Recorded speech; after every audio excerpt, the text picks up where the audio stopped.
have no idea if this is going to work, but hopefully it will. The camera should be showing the paddle over here,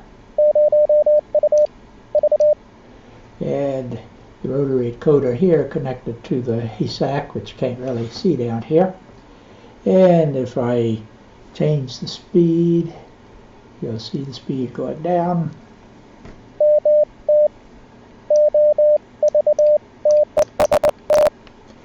And I have it currently limited to 12 down there. Going up, I can't send it 40, but there's 40. And if I leave it at 28, hard to reach the paddle there, but anyway, very crude demo of the first step here.